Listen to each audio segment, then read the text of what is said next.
Alhamdulillahi Rabbil Alameen wa salatu wa salamu ala Sayyidil Mursaleen. Amma ba'd, fa'a'udhu billahi minash shaytanir rajim, bismillahir rahmanir rahim. As-salatu was-salamu alayka ya Rasulallah wa ala alika wa ashabika ya Habiballah. As-salatu was-salamu alayka ya Nabiyallah wa ala alika wa ashabika ya Nurallah. Madani চ্যানেলের দর্শক অনুষ্ঠান শানে নজুলে আপনাদের স্বাগতম জানাচ্ছি। আল্লাহ রাব্বুল আলামিন আমাদের সকলকে কুরআনে মাজিদ ফুরকানে হামিদের শিক্ষার উপরে আমল করার তৌফিক দান করুন। আমাদের প্রিয় রাসূল সাল্লাল্লাহু আলাইহি ওয়া আলিহি ওয়াসাল্লাম ওনার রাতে আকদাসের উপরে দরুদ ও সালাম পাঠ করার অধিক ফজিলত ও বরকত, সেগুলোর মধ্যে একটি রিওয়ায়াত আমি পেশ করছি। রাসূলুল্লাহ সাল্লাল্লাহু আলাইহি ওয়া আলিহি ওয়াসাল্লাম একদিন বাহিরে তশরিফ রাখলেন, তো চেহারাতে অধিক মুচকি হাসি ছিল, চেহারায় হাসির নিদর্শন ছিল। তো হুজুর সাল্লাল্লাহু আলাইহি ওয়া আলিহি ওয়াসাল্লাম ইরশাদ করলেন, আমার কাছে জিবরিল এসেছিল আর এসে ইরশাদ করল, ইয়া রাসূলুল্লাহ সাল্লাল্লাহু আলাইহি ওয়াসাল্লাম, আপনার রব ইরশাদ করছেন যে আপনি কি এটার উপর সন্তুষ্ট নন যে আপনার কোনো উম্মত যে আপনার উপরে একবার দরুদ পাঠ করে, আল্লাহ ইরশাদ করছেন আমি তার উপর 10টি রহমত দান করব, আর সে একবার সালাম প্রেরণ করলে আল্লাহ ইরশাদ করছেন আমি তার উপর 10টি সালাম আরোপ করব। তো নবী করিম সাল্লাল্লাহু আলাইহি ওয়া আলিহি ওয়াসাল্লাম এই কারণে আনন্দিত যে আমার উম্মতরা রবের পক্ষ থেকে এই পুরস্কার লাভ করছে। তারা একবার আমার উপর সালাম প্রেরণ করলে আল্লাহ তাদের প্রতি 10 বার সালাম প্রেরণ করেন, তারা একবার দরুদ পাঠ করলে আল্লাহ 10 বার রহমত প্রেরণ করেন। তো এই কারণে চেহারাতে খুশির নিদর্শন ছিল। আল্লাহ আমাদেরকে অধিক হারে দরুদ ও সালাম পড়ার তৌফিক দান করুন। সাল্লু আলাল হাবিব সাল্লাল্লাহু তাআলা আলা মুহাম্মদ সাল্লাল্লাহু আলাইহি ওয়া আলিহি ওয়াসাল্লাম। মাদানী চ্যানেলের দর্শক, ইসলাম একটি বিশ্বব্যাপী ধর্ম। ইসলাম আমাদেরকে প্রত্যেকটা দিক থেকে পথ প্রদর্শন করেন আর তাদেরও অবস্থা বর্ণনা করেন যাদের সামাজিকভাবে কোনো মর্যাদা মূল্যায়ন থাকে না, কেউ দেখার থাকে না। আর তাদের মধ্য থেকে একটি হলো ইয়াতীমদের হক সমূহ, যে যখন ইয়াতীম বাচ্চা জন্ম লাভ করে, যার পিতার মৃত্যু হয়ে যায়, ইন্তিকাল হয়ে গেলে বাচ্চা ইয়াতীম, এখন এই ইয়াতীমদের উপরে কার জিম্মাদারি রয়েছে, এই ইয়াতীমদের সম্পদ কিভাবে সংরক্ষণ করা হবে, ইসলাম এই ব্যাপারেও আমাদেরকে পথ প্রদর্শন করেন। আর ততক্ষণ ইয়াতীমদেরকে দেখতে থাকো যতক্ষণ না তারা বালেক হয়ে যায়, আর সম্পদ সংরক্ষণের পজিশনে যখন তারা চলে আসবে তাদের সম্পদ হ্যান্ড ওভার করে দাও। আর বেসিক্যালি এটা কার জিম্মাদারির মধ্যে আসে?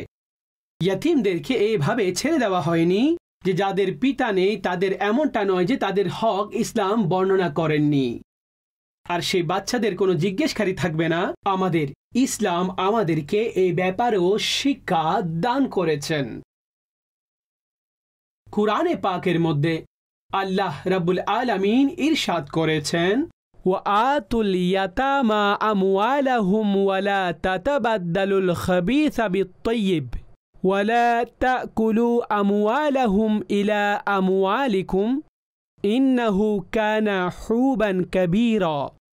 তরজমা, আর ইয়াতীমদেরকে তাদের সম্পদ দিয়ে দাও, আর পবিত্র সম্পদের পরিবর্তে অপবিত্র সম্পদ গ্রহণ করো না, আর তাদের সম্পদকে নিজেদের সম্পদের সাথে মিশ্রিত করে আস্বাদন করো না, কেননা নিঃসন্দেহে এটা অনেক বড় গুনাহের কাজ।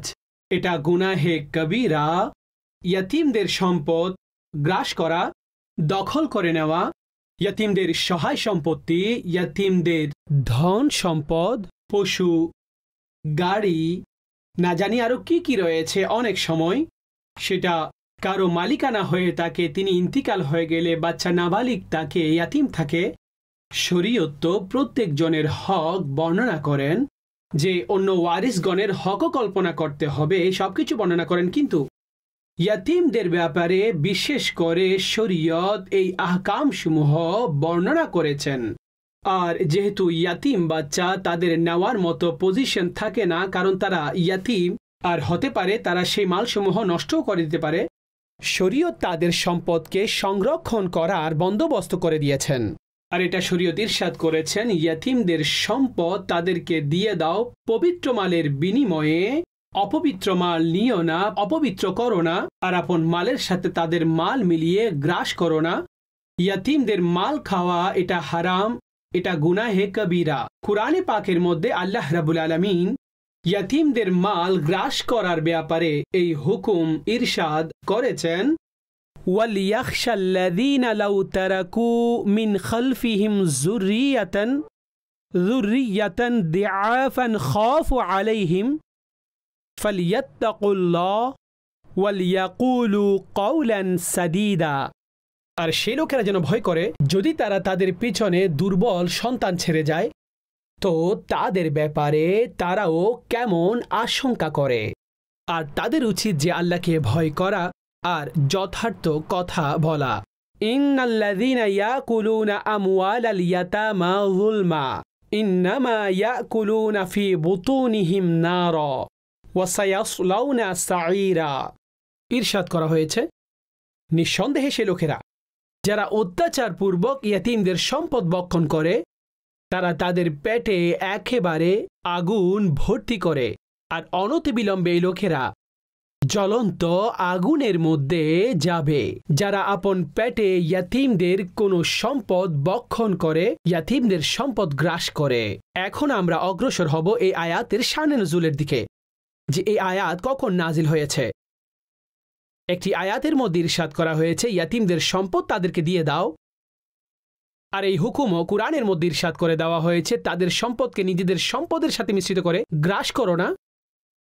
আর এই আয়াতের মধ্যে বলা হয়েছে, সেই লোকেরা যেন ভয় করে যে নিজেদের সন্তান যদি তাদের পেছনে তারা রেখে যায় আর তারা একেবারে সম্পদের দিক থেকে দুর্বল হয়, অভাবগ্রস্ত হয়, কিছু না থাকে, তো তাদের ভয় থাকে আপন সন্তানদের ব্যাপারে, যে আমাদের সন্তানরা যেন ধ্বংস হয়ে না যায়। তাদের কাছে কিছু সম্পদ থাকা দরকার, কোনো বিজনেস হওয়া দরকার, কোনো কিছু থাকা দরকার, কোনো ঘর থাকা দরকার। এটা প্রত্যেক মানুষই চিন্তা করে, কিন্তু এখানে ভয় দেখানো হয়েছে যে সেই লোকেরা যেন ভয় করে যারা নিজেদের বাচ্চাদের ব্যাপারে তো এটা বলে থাকে, আর অন্য কারো ব্যাপারে। এমন একটি ঘটনা এমন হলো যে হযরতে আব্দুল্লাহ বিন আব্বাস রাদিয়াল্লাহু তাআলা আনহুমা বর্ণনা করেন যে কোনো লোক যদি মৃত্যুশয্যার ব্যক্তিকে দেখতে যায়, তার শেষ সময় যদি তার কাছে যায়, তাকে মৃতপ্রায় দেখে তাকে না জানি কি কি পরামর্শ দিয়ে দেয়, আর কিছু পরামর্শ যথার্থ নয়, অপ্রয়োজনীয় হয়ে থাকে। উদাহরণ, তাকে বলা হয় যে ভাই সমস্ত সম্পদ খরচ করে দাও, সদকা করে দাও, দান করে দাও।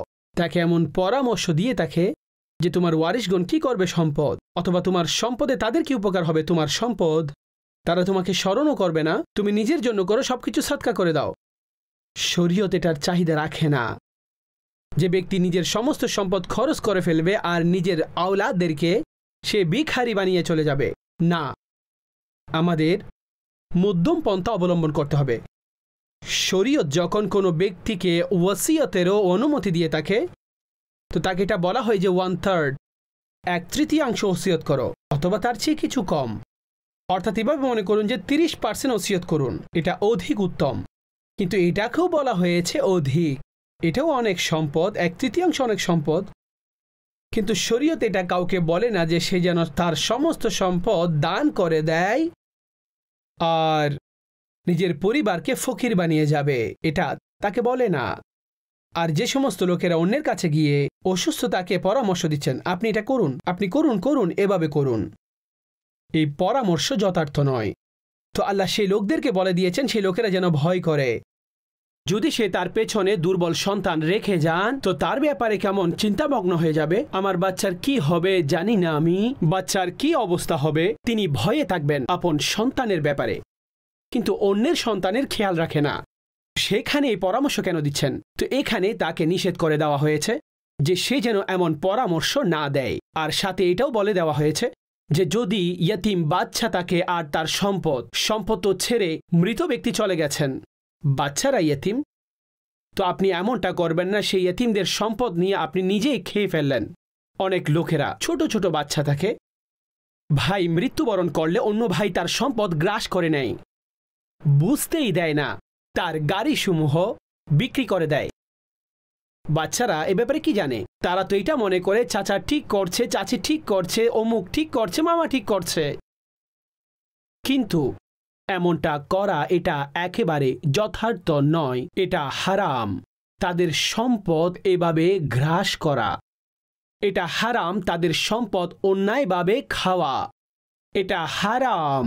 তাদের সম্পদকে নষ্ট করা আর সেগুলো সংরক্ষণ না করা। আর এটা শরীয়ত একেবারে হারাম করেছেন যে ব্যক্তি তাদের সম্পদকে নিজের সম্পদ মনে করে সমস্ত শেষ করে দেওয়া। আর এটা একেবারে স্পষ্ট বিষয় যে কোনো ব্যক্তিও যদি এমনটা করে, চাই সে তার আত্মীয় হোক, নিকট আত্মীয় হোক, দূরবর্তী আত্মীয় হোক, সবার জন্য এটা একেবারে নিষেধ করে দেওয়া হয়েছে। অর্থাৎ পরামর্শদাতাকে এটা বলা হয়েছে যে মৃত্যুর পূর্বে এমন পরামর্শ দেওয়া যাবে না যাতে সন্তান দুর্বল থেকে যায়। আর আওলাদ নাবালেগ হলে পরবর্তীদেরকে বলা হয়েছে তোমরা তাদের সম্পদের সংরক্ষণ করবে, এগুলো খাবে না। ইয়তিমদের সম্পদ খাওয়া পেটে আগুন দ্বারা পূর্ণ করা। আর এটার শানে নুজুল বর্ণনা করা হয়েছে যে এক ব্যক্তি আপন ভাইয়ের মৃত্যুর পরে তার সম্পদ এবং তার ইয়তিম সন্তানদের সে নিজেই মুতওয়াল্লি হল। তো সেই কি করল? ইয়তিমদের সমস্ত সম্পদ সে গ্রাস করল আর ইয়তিমদেরকে নির্দয়ভাবে ছেড়ে দিল। তো আল্লাহ তার অপরাধগুলো বর্ণনা করেছেন যে এই ইয়তিমদের সম্পদ খাওয়া, নিজের পেটে আগুন ভর্তি করা। তো মাদানী চ্যানেলের দর্শক এই বিভিন্ন আয়াতে মুবারকা বেসিক্যালি এটার প্রেক্ষাপটে এই ঘটনা এসেছে যে চাচারা, ভাইয়েরা তার আপন ভাইয়ের মৃত্যুর পরে তার সম্পদগুলো গ্রাস করে নিল এবং ইয়তিম বাচ্চাদেরকে, ভাতিজাদেরকে দিল না। আর যখন এই আয়াত নাজিল হলো, রেওয়ায়তের মধ্যে বর্ণনা করা হয়েছে ওনারা অতঃপর তাদের হক তাদেরকে দিয়ে দিল আর আল্লাহর সম্মুখে তওবা করে তারা নতজানু হয়ে গেল আর যে হক তাদের ছিল সেটা তাদেরকে ফিরিয়ে দিল। আমাদের ক্ষেত্রেও তাই। এমন হতে পারবে না যে ব্যক্তি এমনটা বলে যে এখন খরচ হয়ে গেছে, এখন যা হওয়ার হয়ে গেছে, বাচ্চা বড় হয়ে গেছে, এখন নিজেরা আয় করছে কিংবা নিজেরাই স্বাবলম্বী হয়েছে, বড় বিজনেসম্যান হয়ে গেছে, তো যার হক যে খেয়েছেন সেটা তার উপর আবশ্যিক হবে তাকে দেওয়া। আমাদের এখানে অনেক বড় একটি ভুল করা হয়ে থাকে। ইন্তিকাল হলে ওয়ারিসদের মধ্যে ইয়াতিম বাচ্চা, ইয়াতিম কাদেরকে বলা হয়? যে সেই বাচ্চা যে নাবালেগ রয়েছে আর তার মা বাবা মারা গিয়েছে। বালিক হওয়ার পরে ইয়াতিমের আহকাম থাকে না, অতঃপর শরীয়তে তাকে ইয়াতিম বলা হয় না, এভাবে তাকে ইয়াতিম বলা হয়ে থাকে। তো ইয়াতিম বাচ্চা অর্থাৎ নাবালক ছেলে আর মেয়ে ওয়ারিসদের মধ্যে মজুদ থাকলে কিন্তু তা শর্তেও সে সম্পদ দ্বারা, যেটা ওয়ারিসগত সম্পদ, সাধারণ সম্পদ তর্কা মজুদ রয়েছে, সেখান থেকে ফাতেহা করছেন, ইসালে সওয়াব করছেন, মসজিদ বানাচ্ছেন, অমুক জায়গায় দিচ্ছেন, এটা করা জায়েজ নয়। ইয়াতিমের সম্পদ দ্বারা এইভাবে এটা ইয়াতিমদের হয়ে গেছে যতটুকু তাদের রয়েছে। যদি ভাইদের মধ্য থেকে এক ভাই বড় তাকে, তিনি বালেক হন, বাকিরা নাবালেক থাকলে এখন বড়জন চায় যে আমি আমার মর্জি অনুযায়ী করব, অথবা চাচা তিনি চান যে আমি আমার মর্জি অনুযায়ী করব, আমার ভাইয়ের টাকা এখন আর আপনার ভাইয়ের কাছে নেই, এই টাকা এখন তার সন্তানদের কাছে, এখন তার ওয়ারিসদের কাছে। যদি ওনার ওয়ারিসগণের মধ্যে পুত্র থাকে কিংবা ছেলে মেয়ে সব থাকে, তো মা বাবা যদি জীবিত থাকেন ঠিক আছে, মা বাবাও সম্পদ পাবেন, বিধবাও আছেন ঠিক আছে, উনিও পাবেন। এই ধারাবাহিকতা ভাইদের দিকে যাবে না। বিশেষ কোনো অবস্থা হলে যে যাতে মৃতের পক্ষে কোনো সন্তান না থাকলে তখন চাচাদের দিকে অংশ নামা যেতে পারে, যখন মৃতের নিজের মা বাবাও জীবিত না থাকে। কিন্তু এমন হতে পারবে না যে কেউ মারা গেলে তার চাচারা সমস্ত সম্পত্তি গ্রাস করে বসবে। অনেক সময় নেকির কাজও করে, আর নেকি এই কারণে করে যে আমরা মরহুমের পক্ষ থেকে সাদকা করছি। আরে ভাই, আপনাকে কে অধিকার দিয়েছে যে ইয়তিম বাচ্চাদের সম্পদের মধ্য থেকে আপনি এই সাদকা করছেন? এগুলো তাদেরকে দিতে হবে যেগুলো এভাবে খরচ করছেন। সেটা চাই জিয়াফত হোক কিংবা 6 দিনের ফাতেহা, সেটা চাই 40 কিংবা বাৎসরিক ফাতেহা। তো সেই কাজগুলো এই টাকা দ্বারা কোনো অবস্থায় করা যাবে না যেখানে ইয়াতিম বাচ্চাদের হক রয়েছে, তাদের অংশ আলাদা করে দিন। এখন যে বালেগ রয়েছে সে যদি অনুমতি দেয় ঠিক আছে, যতটুকু অনুমতি দিবে ততটুকু, কিন্তু অনুমতি না দিলে এটা করা যাবে না। যে সেই নিজের এই ভাতিজাদের টাকা নিল আর সেগুলো খরচ করে দিল, দান করে দিল, তো নেকির নামেও অনেক সময় গুনাহ হচ্ছে। এটা দেখা উচিত। আর মৃত্যুর পরে এই ঘটনাটি অধিক হয়ে থাকে। তো আমাদের ইয়েতিমদের সম্পদ হিফাজতের সাথে আমাদের কাছে রাখতে হবে। কোন কোন অবস্থায় তাকে কিভাবে দিতে হবে সে বালেক হয়ে গেলে আর বিবেক বিবেচনা চলে আসলে, টাকা সংরক্ষণের সক্ষমতা চলে আসলে, উলামাগণ লিখছেন প্রথমে অল্প দিয়ে দেখো যে টাকা কোথাও নষ্ট করছে কিনা। না, যখন তার মধ্যে দক্ষতা সূক্ষ্মতা চলে আসবে যে নিজের সম্পদ সংরক্ষণ করতে পারবে, এখন তার টাকাটাকে হ্যান্ডওভার করে দিন, যাতে অন্যদের হক এবং সেই ইয়াতিমদের হক এটা না নিজের জিম্মায় নিয়ে নিবে না নিজে ব্যবহার করবে। এটা শরিয়া হাকাম, এটা খেয়াল রাখতে হবে। ইয়াতিমদের সাথে ভালো ব্যবহার করুন, অধিক ফজিলত। আর ইয়াতিমদের সাথে যদি কোনো না হক পদ্ধতিতে এই ধরনের কাজ করে এটা নিন্দনীয়। রাসূলুল্লাহ সাল্লাল্লাহু আলাইহি ওয়াসাল্লাম ইরশাদ করছেন, আনা ওয়া কাফিলুল ইয়াতিম ফিল জান্নাতি হাকাযা ওয়া আশারা বিসসাবাবাতি ওয়াল ওয়ুস্তা ওয়া ফাররাজা বাইনাহুমা শাইয়ান। বললেন যে আমি আর ইয়াতিম যে অভিভাবকত্ব গ্রহণকারী জান্নাতের মধ্যে এইভাবে থাকবে। অতঃপর শাহাদাত আঙ্গুল এবং তার পাশের আঙ্গুলের সাথে ইশারা করলেন আর তাতে কিছুটা প্রশস্ত করলেন। সাহাবীদের কত উত্তম পদ্ধতি, সতর্কতা। হুজুরের এক একটি বিষয়কে এমনভাবে অবলোকন করছেন ওনারা। যখন ইশারা করলেন, আমি হাদিসের ভিত্তিতে বলছি না যে ইশারা এমন ছিল কিংবা এমন ছিল, উলামায়ে কিরামগণ এখানেও সতর্কতা অবলম্বন করেছেন। কিন্তু হাদিসের যে কথা রয়েছে, বললেন আনা ওয়া কাফিলুল ইয়াতিম, আমি আর ইয়াতিমদের অভিভাবকত্ব গ্রহণকারী, তারা জান্নাতে এইভাবে থাকবেন হাকাযা। আর যখন এমন করলেন তো তিনি এমনটা করলেন, শাহাদাত আঙ্গুল এবং তার পাশের আঙ্গুলকে মিলালেন এবং কিছু গোপন রাখলেন। সুবহানাল্লাহ, জান্নাতে এইভাবে থাকবেন। এটা সৌভাগ্য সেই ব্যক্তির যিনি ইয়াতিমদের সাথে উত্তম আচরণ করা দুনিয়ার মধ্যে নসিব হয়ে যায়। আরেকটি হাদিসে পাকের মধ্যে নবী করিম সাল্লাল্লাহু আলাইহি ওয়াসাল্লাম ইরশাদ করলেন যে মুসলমানদের মধ্য থেকে কাউকে কোনো ইয়াতিমকে আপন জিম্মার মধ্যে নিয়ে নেন যে তার খাবার দাবার আমার পক্ষ থেকে, ইরশাদ করলেন অবশ্যই জান্নাতে যাবে, অবশ্যই জান্নাতে যাবে। ইল্লা, কিন্তু এটা ছাড়া, আইয়ামালা যামবান লা ইউগফিরু লাহু, কিন্তু কেউ এমন গুনাহ করবে না যেটার ক্ষমা হবে না, যেটা ক্ষমা হয় না, এমন কোনো গুনাহ করবে না।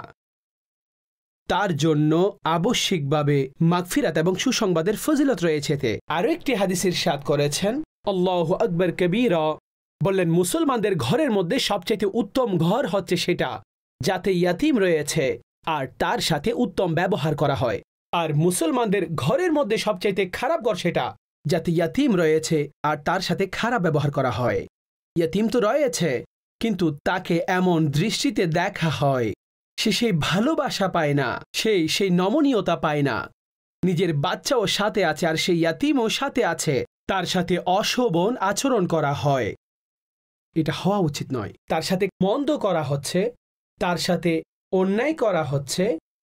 হ্যাঁ, তাকে খাবার দেওয়া হয় কিন্তু সেই খাবার সম্মানের সাথে দেওয়া হয় না, তার উপর চেঁচামেচি করা হয়। সেও চিন্তা করে যদি আমার মা বাবা থাকতো আমার মাথার উপরে তো আমার সাথে এমনটা হতো না। কিন্তু শরীয়ত তাকে উত্তম ঘর বলে আখ্যায়িত করেছেন, যে ঘরে ইয়াতিম রয়েছে তার সাথে উত্তম আচরণ করা হয়, ভালো ব্যবহার করা হয়। আল্লাহর সন্তুষ্টির জন্য করুন, আল্লাহ পুরস্কার দিবেন। রাসূলুল্লাহ সাল্লাল্লাহু আলাইহি ওয়াসাল্লাম ইরশাদ করেছেন, মান মাসাহার রাসা ইয়াতিমিন আও ইয়াতিমাতিন, আল্লাহু আকবার। বললেন যে যেই ব্যক্তি আল্লাহর সন্তুষ্টির জন্য ইয়াতিম ছেলে কিংবা মেয়ের মাথায় হাত বুলিয়ে দেয় আল্লাহর মুহাব্বতে, রবের সন্তুষ্টির উদ্দেশ্যে, কিছুই দেয়নি, শুধুমাত্র নম্রতার একটি হাত বুলিয়েছেন। ইরশাদ করলেন, কানা লাহু বিকুল্লি শাআরাতিন মাররাত আলাইহা ইয়াদুহু হাসানাত। ইরশাদ করলেন, তো যার মাথায় হাত বুলিয়েছে তার প্রত্যেকটি চুলের বিনিময়ে তাকে সওয়াব প্রদান করা হবে। আল্লাহ এমন শিক্ষার উপর আমাদের আমল করার তৌফিক দান করুন। সেই ইয়াতিমদের সাথেও এই ব্যবহার করার আল্লাহ আমাদেরকে তৌফিক দান করুন। আর মনে রাখবেন, যারা ইয়াতিমদের সম্পদ বক্ষণ করে আর ইয়াতিমদের সাথে এমন ব্যবহার করে, না হক পদ্ধতিতে তাদের সাথে ব্যবহার করা, হক নষ্ট করে, জুলুম করে। জুলুম এমনিতে জুলুম, কিন্তু ইয়াতিমদের সাথে করলে আরও এই জুলুম গুনাহের কাজ। হযরতে বুরাইদা রাদিয়াল্লাহু তাআলা আনহু বর্ণনা করেন, রাসূলুল্লাহ সাল্লাল্লাহু আলাইহি ওয়াসাল্লাম ইরশাদ করেছেন, কিয়ামতের দিন একটি জাতিকে কবর থেকে উঠানো হবে, তাদের মুখ থেকে আগুন বের হবে। আরজ করা হবে, ইয়া রাসূলুল্লাহ সাল্লাল্লাহু আলাইহি ওয়াসাল্লাম, ওই লোকেরা কারা যাদের মুখ থেকে আগুন বের হবে? তো হুজুর আলাইহিস সালাতু ওয়াস সালাম ইরশাদ করলেন, তাহলে কি তোমরা এটা দেখোনি আল্লাহ কি ইরশাদ করেছেন? ইন্নাল্লাযীনা ইয়াকুলুনা আমওয়ালাল ইয়াতামা যুলমা ইন্নামা ইয়াকুলুনা ফি বুতুনিহিম নারা ওয়া সায়াসলাউনা সাঈরা। নিঃসন্দেহে সেই লোকেরা যারা জুলুম করে ইয়াতিমদের সম্পদ বক্ষণ করে, তারা নিজেদের পেটে একেবারে আগুন ভর্তি করে, আর অনতিবিলম্বে এই লোকেরা জ্বলন্ত আগুনের মধ্যে চলে যাবে।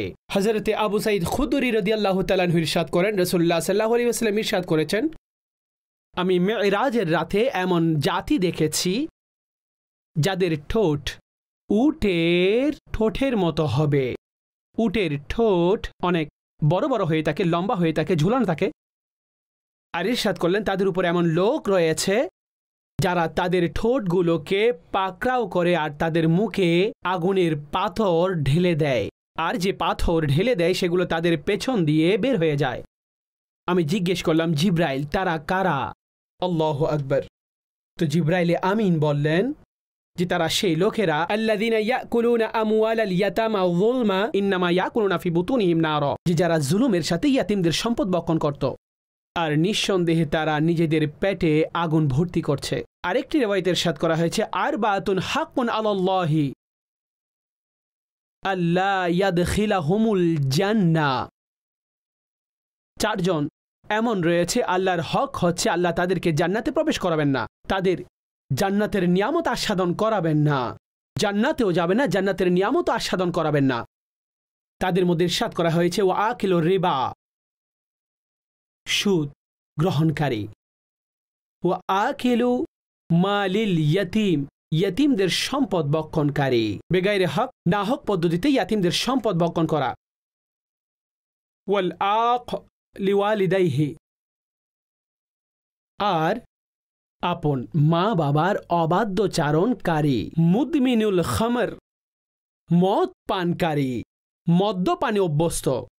এই চারজন মদ্যপানে অভ্যস্ত, সুদ বক্ষণকারী, ইয়াতিমদের সম্পদ বক্ষণকারী, মা বাবার অবাধ্যচারণকারী, এই চারজন যাদের ব্যাপারে আল্লাহর হক রয়েছে যে তাদের জান্নাতে প্রবেশ করাবেন না আর জান্নাতের নিয়ামত আস্বাদনও করাবেন না, তারা জান্নাতের নিয়ামত সমূহের স্বাদ পাবে না।